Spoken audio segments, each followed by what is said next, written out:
Bwana naona mambo safi kabisa. Mambo safi. Wapi ndugu yangu wake za watu hawa kaka?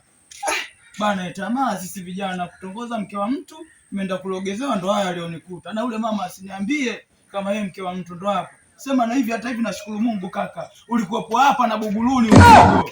Hapa na Buguruni. Sema natumia vidonge Mwimbila sina nashukuru Mungu sasa hivi mzigo unanywea. Lakini niko stamani kishe wangu.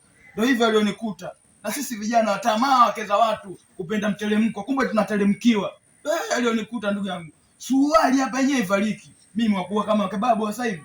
Hebu wewe unanijua vizuri, vuta sia ujana wangu. Lakini nimekuwa kama babu jamani. Tamaa ndugu yangu. Yaani mimi ninavukujua wewe, mzee wa kutupia, Sharobalo Ensamboy.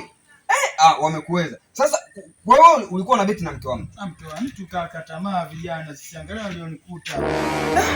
Kwa hiyo sasa ndugu yangu mimi bwana sio kwamba nakukejeli. Ndio. Mimi nataka kujua samani lakini mimi sikukejeli. Ndio. Mshipa au mimba? Maana mimi ninavyojua mimi mimba inakaa gapi? Sasa mimba gani ipo huko? Mshipa kaka Mshipa kaka. Acha masiara bwana. Mshipa kaka. Kweli? Au tutolee uone. Kumanina. Ndugu yangu. Bwana mshipa kama buyu la asali. Kaka. Wamekuweza isi. Bwana. Ndio hivyo ndugu yangu bwana. Acha tamaa kaka. Unapoambiwa mke wa mtu sumu, maana yake ni sumu. Wewe geto una maziwa. Pole lakini. Oh my God.